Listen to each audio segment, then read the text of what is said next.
السلام علیکم friends, welcome to ہنا ست ناولز۔ امید کرتی ہوں آپ سب خیریت سے ہوں گے۔ فرینڈز، سب سے پہلے تو معذرت کہ اس تاخیر کا شکار ہوئی، بس کچھ ذاتی مصروفیات کی بنا کی وجہ سے ہوا۔ اور فرینڈز، اس سے میرے چینل کو ابھی تک سبسکرائب نہیں کیا، پلیز اسے جلدی سے سبسکرائب کر دیجئے تاکہ آپ کو آنے والی ہر نئی قسط کی نوٹیفیکیشن موصول ہو سکے، اور بیل آئیکن کا بٹن کلک کرنا بالکل بھی مت بھولیے گا۔ آئیے بنا وقت ضائع کیے چلتے ہیں آج کی قسط کی جانب۔ ناول جان من، قسط نمبر 30۔ بی بی جی، وہ میک اپ والی آ گئی ہے، آپ کو بڑی بیگم سائی نے نیچے بلایا ہے، آ کر تیار ہو جائیں۔ صفا جو حیرت کا مجسمہ بنی برف کی سل کی مانند ساکت کھڑی تھی، فاطمہ کی آواز سن کر ٹھٹکی تھی، پھر آنسوؤں سے تر آنکھیں رگڑ کر پونچھتے ہوئے الٹے قدم لیتے ہوئے کمرے سے باہر نکل گئی، اور بھاگنے کے انداز میں فاطمہ کے پیچھے پیچھے سیڑھیاں پھلانگتی ہوئی نیچے اتر گئی۔ بابا سائیں، آپ نے عازب سے فون پر پوچھئے کہ وہ لوگ کب تک حویلی پہنچیں گے؟ میک اپ والی آ گئی ہے، انائزہ اور صفا کو تیار کرنے کچھ ہی دیر میں سب مہمانوں نے بھی آ جانا ہے، سنبل بیگم متفکر انداز میں بولی۔ وہ عازب خان کی تاخیر پر پیچ و تاب کھا کر رہ گئے اور فون اٹھا کر اسے کال ملائی۔ سلام دعا کے بعد چند رسمی باتیں ہوئی تھیں۔ عازب خان نے نہایت ادب و آداب سے بات کی تھی، پھر سردار سبحان شاہ مدعے کی بات پر آئے۔ وہ انائزہ کو حویلی ساتھ لے کر جلدی پہنچنے کی تاکید کی۔ معذرت سائیں، مگر مجھے آج ایک ضروری کام ہے، اس وجہ سے میں نہیں آ سکوں گا۔ عازب خان، ہوش میں تو ہو؟ آج یہاں پر ریسیپشن ہے تم دونوں کا۔ غزان شاہ اور صفا کا ریسیپشن ہے، ہمارا نہیں۔ میں آپ کو پہلے ہی آگاہ کر چکا ہوں، ابھی میں ولیمے کا فنکشن افورڈ نہیں کر سکتا، ولیمہ اپنے بلبوتے پر کروں گا، جلد یا بدیر۔ میں غزان شاہ کی خوشیوں میں ضرور شریک ہوتا اگر مجھے ایک ضروری کام نہ ہوتا۔ جلد ہی فراغت ملتے میں انائزہ کے ساتھ حویلی آؤں گا، اپنا خیال رکھیے گا۔ اس نے دو ٹوک انداز میں بات کرتے ہوئے فون رکھ دیا۔ کال بند ہو جانے پر سردار سبحان شاہ نے خون اشام نظروں سے موبائل اسکرین کو دیکھا، پھر اسے زور سے بستر پر پٹک دیا۔ یا اللہ، خیر؟ کیا ہوا بابا سائیں؟ کیا کہا اس نے؟ سنبل بیگم نے تشویش بھرے انداز میں پوچھا۔ ان سے تفصیل سن کر وہ بھی طیش میں آئیں، مگر وقت کی نزاکت کو سمجھتے ہوئے بولیں، یہ فیصلہ آپ کا ہی تھا، اب تو بیٹی اس کے حوالے کر چکے ہیں، بھگتنا ہی پڑے گا یہ سب تو۔ فی الحال حوصلہ کریں اور سنبھالیں خود کو، تھوڑی دیر تک مہمان آنے لگ جائیں گے۔ کیسے حوصلہ کروں؟ تم سمجھ نہیں رہی، جن مہمانوں کی بات کر رہی ہو وہی مجھ سے پوچھیں کہ کل جس کی شادی کی تھی وہ کہاں ہے، تو سب کو کیا جواب دوں گا؟ کیا عزت رہ جائے گی میری سب کے سامنے؟ اچھا، اب فکر مت کریں، میں ہوں نا، سب سنبھال لوں گی، آپ تیار ہو جائیں۔ عازب خان کو گاڑی میں بیٹھے 10 منٹ گزر چکے تھے۔ وہ دائیں ہاتھ کی کلائی پر بندھی گھڑی پر نظر ڈالتے ہوئے سخت بیزار ہوا۔ اس کی نظریں اب گھر کے داخلی دروازے پر مرکوز تھیں۔ انائزہ ابھی تک آنے کا نام ہی نہیں لے رہی تھی۔ اس نے ہارن پر ہاتھ رکھا تو ہٹانا ہی بھول گیا تھا، جیسے غصے میں۔ جاہل انسان! انائزہ نے اس کی حرکت پر اسے صلواتوں سے نوازتے ہوئے ایک چٹتی ہوئی نظر خود پر ڈالی۔ آج وہ عازب خان کی حرکت سب پر منکشف کرنا چاہتی تھی، خاص طور پر اس کا رویہ غزان شاہ کو بتا کر اس کی حمایت حاصل کرنا چاہتی تھی۔ وہ اس سے ملنے کی خوشی میں وہ بہت دل لگا کر تیار ہوئی تھی۔ غزان شاہ کے بارے میں سوچتے ہی اس کے سرخ یاقوتی لپسٹک سے رنگے لبوں پر مسکراہٹ پھیلی تھی۔ وہ اپنا دوپٹہ بستر سے اٹھا کر باہر نکلی تھی۔ جو وقت گزرتا چلا جا رہا تھا، عازب خان کی آنکھوں میں سرخی تیرنے لگی تھی۔ اس سے پہلے کہ وہ غصے میں بھرا اس تک پہنچتا، اسے سہج سہج کر قدم اٹھاتے قریب آتے دیکھ اس سے نظریں ہٹانا بھول گیا۔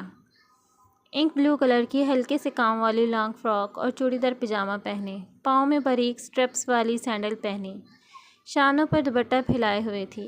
حسین تو وہ پہلے ہی تھی، مگر ڈیپ ریڈ میک اپ نے اس کے حسن کا تو آتشہ بنا ڈالا تھا۔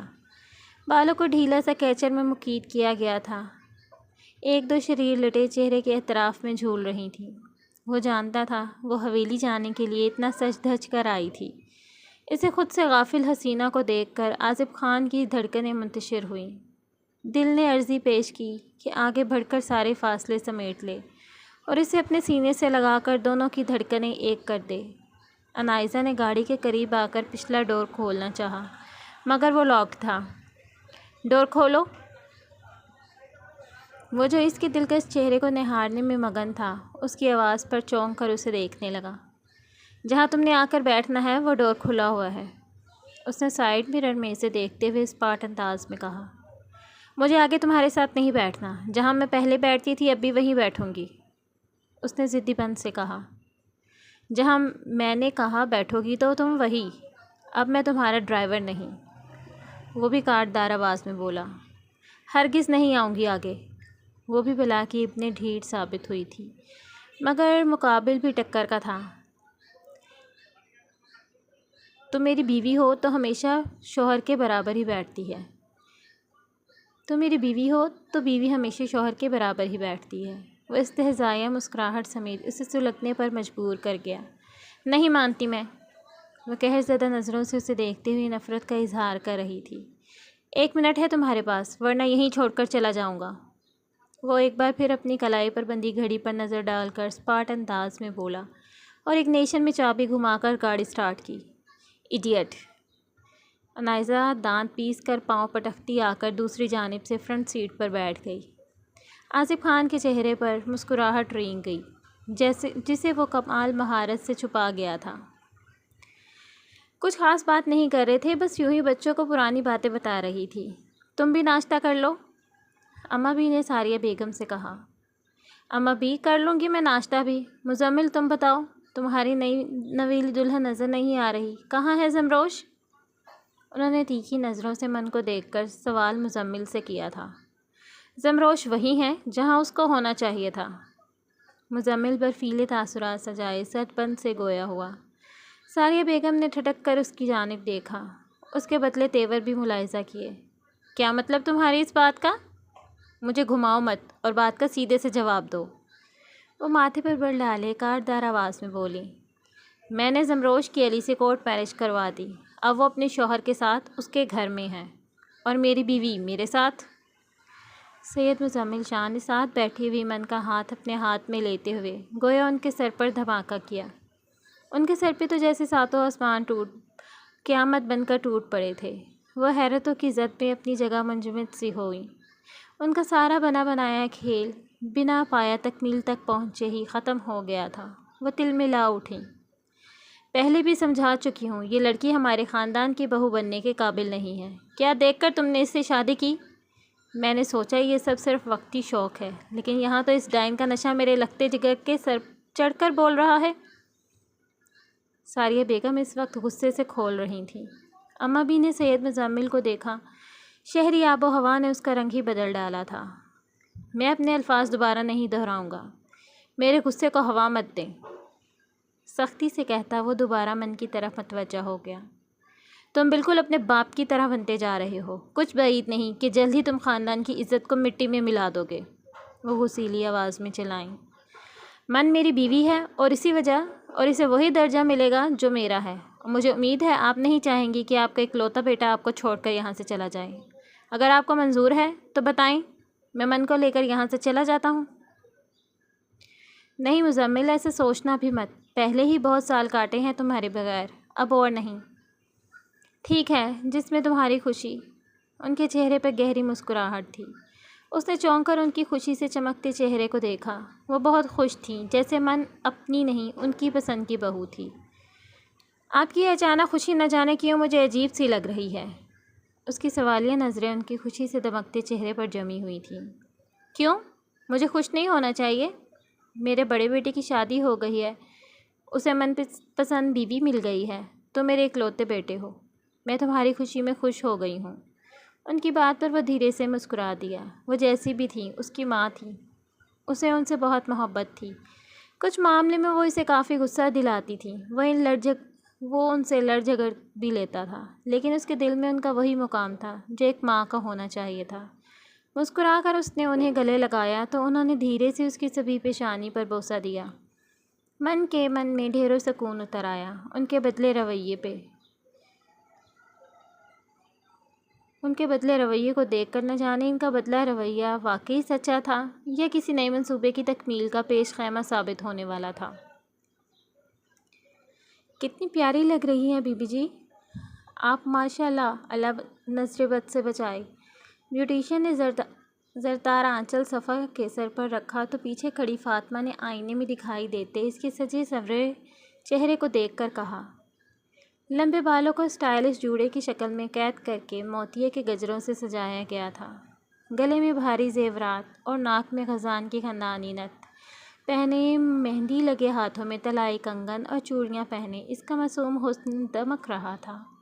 اس نے سر جھکا کر ہاتھ میں لگی مہندی کو دیکھا جو اب گہری بھوری ہو گئی تھی۔ یہ عرق والی مہندی تھی جو بیوٹیشین کی ہیلپر نے اسے تیار کرتے ہوئے لگائی تھی۔ صفا خاندان کی لڑکیوں کے ساتھ باہر آ رہی تھی۔ اس سے پہلے کہ ریسیپشن کے اصل معنوں میں شروعات ہوتی، ایک نسوانی آواز پر سب حیرت سے دروازے کی طرف متوجہ ہو گئے، جہاں ایک خوبصورت سی لڑکی اپنے پورے وجود کو لمبی سی چادر سے چھپائے، آنکھوں میں آنسو کے ساتھ نفرت لیے سید غزان شاہ کو دیکھ رہی تھی۔ تم یہاں خوشیاں نہیں منا سکتے جبکہ تم نے میری عزت پر ہاتھ ڈالا ہے، تمہیں سب کے سامنے اپنے عمل کا حساب دینا ہی ہوگا۔ اور ایسا لگا جیسے دنیا صفا پر ہی ختم ہو گئی ہے۔ پورے حال میں سہما دینے والا سناٹا چھا گیا تھا۔ لوگوں کے ذہن میں سوچوں کی افراتفری مچی ہوئی تھی، لیکن زبان بالکل تالو سے لگ چکی تھی۔ اور پھر اچانک آگ کا شعلہ نکلا، وہ شعلہ جو صفا کے نازک سے وجود کو جھلسا دینے کے لیے کافی تھا۔ کیا بکواس کر رہی ہو تم؟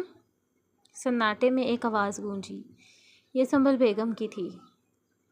اماں جی، میں آپ کی بہت عزت کرتی ہوں، لیکن اب میں جھوٹ نہیں بول سکتی، مجھے سچ بتانا ہی ہوگا، وہ سچ جو پچھلے 2 گھنٹوں سے مجھے گھن کی طرح کھائے جا رہا ہے۔ نور کی آواز میں محسوس کیے جانے والا درد تھا، جبکہ پاس کھڑے حاکم شاہ کا چہرہ پتھر کی مانند سخت تھا۔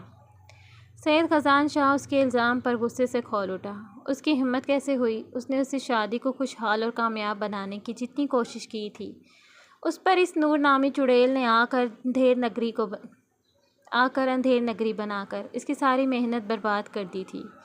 یہ لوگ اسے ایک اچھا انسان بننے ہی نہیں دینا چاہتے تھے، لیکن اب اس کی برداشت جواب دے گئی تھی۔ بہت اپنے اندر کے درندے کو سلا چکا تھا، اب وقت آ گیا تھا اس درندے کو جگانے کا۔ اس کا وہی پرانا غصہ اود کر آیا تھا۔ وہ اٹھا اور غصے سے اپنی پگڑی ایک طرف پھینکتا نور کی طرف بڑھا۔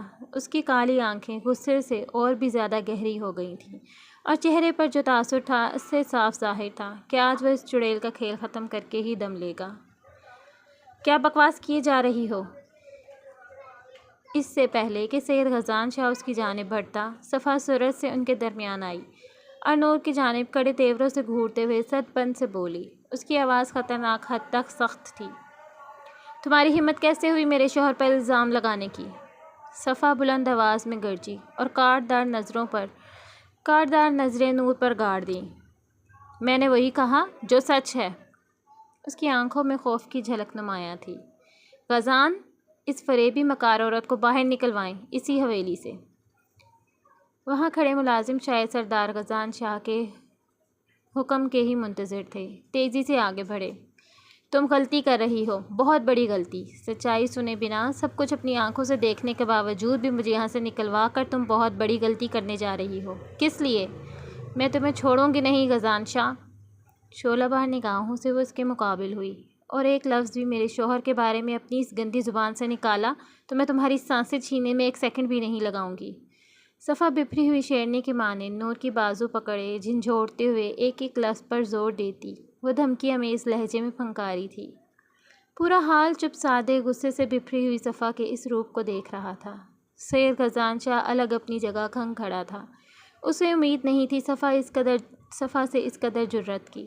آج بات اس کی محبت پر آئی تھی، اور اسے قطعاً برداشت نہیں تھا کہ کوئی اس کی محبت کو اس کے سامنے ذلیل کرے، اس لیے اسے یہ قدم اٹھانا پڑا۔ کبھی کبھی آنکھوں کا دیکھا بھی پورا سچ نہیں ہوتا۔ ہماری نظریں وہی دیکھتی ہیں جو ہمیں دکھایا جاتا ہے۔ ساری بات وہی اعتبار کی ہوتی ہے، اور مجھے میرے شوہر پر پورا یقین ہے کہ وہ کبھی ایسی گھناؤنی حرکت نہیں کر سکتے۔ جس کے پاس اس کی بیوی موجود ہو، اس پر پورا حق حاصل ہو، مگر پھر بھی وہ اس کی مرضی کے بنا اپنا حق نہ جتائے، تو میں کیسے مان لوں کہ وہ کسی اور کے ساتھ؟ وہ چنگھاڑتی ہوئی آواز میں بولی۔ پھر لمحہ بھر کو سانس لینے کو رکی۔ تیور ابھی بھی غضبناک تھے۔ شرم آنی چاہیے ایک عورت ہو کر ایک عورت کا گھر برباد کرتے ہوئے۔ چند پیسوں کے لیے اپنے ایمان کو بیچنا انتہائی بیہودہ حرکت ہے۔ اسے اپنی مناسب الفاظ نہیں مل رہے تھے اس کے لیے۔ دنیا کا کوئی بھی انسان آ کر میرے شوہر کے خلاف گواہی بھی دے گا تو میں کبھی بھی نہیں مان سکتی کہ وہ ایسا کچھ کریں گے۔ اپنی یہ مکاری کی بچھائی گئی بساط کو لے کر وہیں دفع ہو جاؤ جہاں سے آئی ہو، یہاں تمہاری دال نہیں گلنے والی۔ وہ قہر زدہ آواز میں بولی۔ میں تمہیں پنچایت میں گھسیٹوں گی، نور نے سید غزان شاہ کی جانب دیکھتے ہوئے دھمکی آمیز انداز میں کہا۔ اچھا تو تم مجھے پنچایت میں گھسیٹو گی؟ اس کی طرف دیکھ کر سوالیہ انداز میں پوچھا۔ اس کے لفظوں میں ایک قسم کا تمسخر چھپا تھا۔ آپ سب سچ جاننا چاہتے ہیں؟ وہاں موجود سبھی مہمانوں پر نظریں ڈال کر وہ زور سے گرجا۔ اچانک اس کی زوردار آواز پر وہ بری طرح اچھلی تھی۔ لمحوں میں اس کی آواز سرگوشی سے گھراہٹ میں بدلی تھی۔ اب تم اپنے آپ بتاؤ گی یا یہ کام بھی مجھے ہی کرنا پڑے گا؟ وہ نور کی طرف آیا۔ نور نے خوفزدہ نظروں سے اس کی طرف دیکھا۔ بتاتی کیوں نہیں سب کو کہ تم نے خوشی خوشی خود کو میرے حوالے کیا اور مجھے کیا کیا آفر کروا رہی تھی؟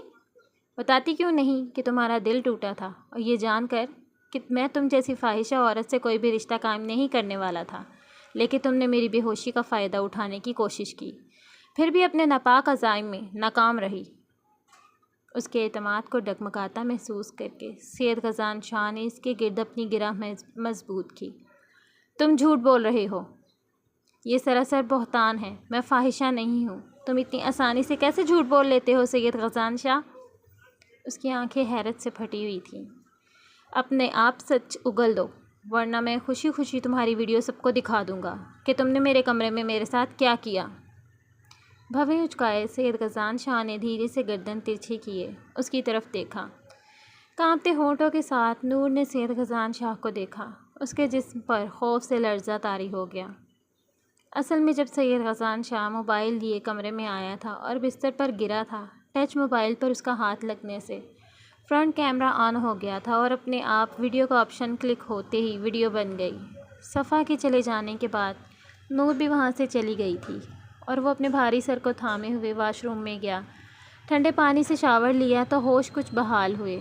جب وہ واپس آیا تو موبائل کو آن دیکھ کر اس نے چیک کیا، ویڈیو والا آپشن ابھی بھی چل رہا تھا۔ اس نے بیک کر کے دیکھا، پورے واقعے کی ویڈیو بن چکی تھی، اس لیے وہ ابھی تک مطمئن تھا کہ نور کے خلاف اس کے پاس ثبوت تھا۔ وہ اپنی پارسائی مجروح کبھی نہ ہونے دیتا۔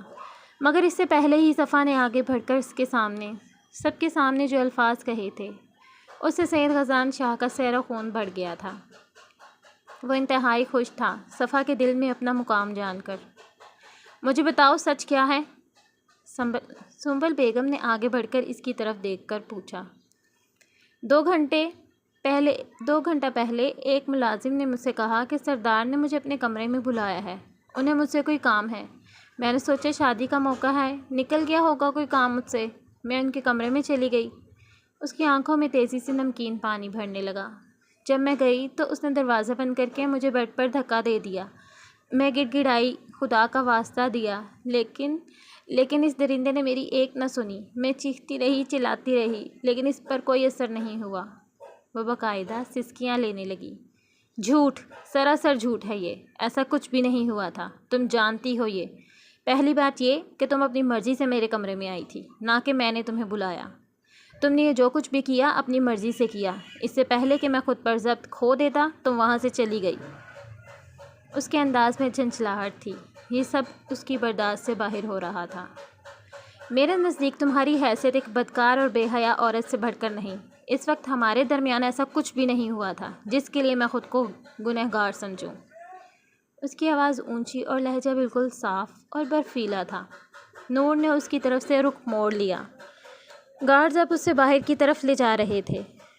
میرے ریسیپشن کو برباد کرنے کے لیے یہ سزا بہت کم ہے۔ صرف اپنی شریک حیات کی خوشیوں کو مان نہیں کرنا چاہتا، ورنہ تمہاری اس گھٹیا حرکت پر کڑی سزا دیتا۔ سرد آواز میں کہتا وہ صفا کی طرف مڑا جو محبت پاش نظروں سے اسے ہی دیکھ رہی تھی۔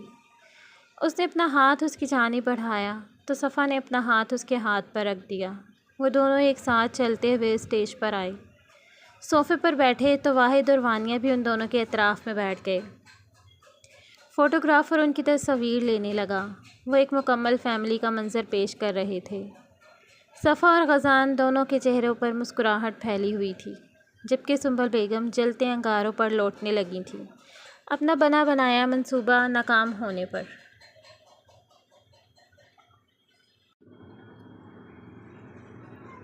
اپنی رفتار سے چلتی ہوئی گاڑی میں ہلکا سا میوزک لگا تھا۔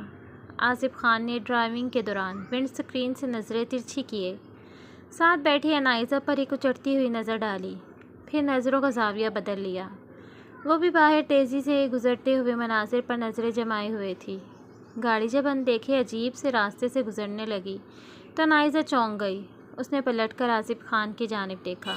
آصف خان، یہ کون سا راستہ ہے اور تم مجھے کہاں لے کر جا رہے ہو؟ وہ چلانے کے انداز میں بولی۔ میرے دوست کی مہندی پر، اس نے اسپاٹ انداز میں جواب دیا۔ تمہاری ہمت بھی کیسے ہوئی مجھے میری مرضی کے خلاف کہیں اور لے جانے کی؟ وہ حلق کے بل چلائی۔ واپس موڑ لو گاڑی کا رخ، مجھے حویلی جانا ہے، وہ تڑک کر بولی۔ میرے علاوہ گاڑی کا رخ کوئی نہیں موڑ سکتا، یہ اسی راستے پر چلے گی جہاں میں چاہوں گا، وہ دھیمے مگر اٹل لہجے میں بولا۔ بکواس مت کرو، گاڑی موڑو، میں کہتی ہوں۔ اس نے اسٹیئرنگ پر ہاتھ رکھ کر گاڑی کا رخ موڑنا چاہا تو گاڑی اپنا توازن کھو کر ہچکولے کھانے لگی۔ آصف خان کی گرفت سخت تھی، تبھی اس نے فوراً سے بیشتر گاڑی کو قابو کر لیا۔ گاڑی ایک جھٹکے سے رکی، لیکن آصف خان کا جلال اونت کر آیا۔ اس نے عالم اشتعال سے اس کی کلائی سے اسے اپنی طرف کھینچا تو وہ کٹی ڈال کی مانند اس کے سینے سے آن لگی۔ دل یکدم سوکھے پتے کی مانند لرزنے لگا تھا۔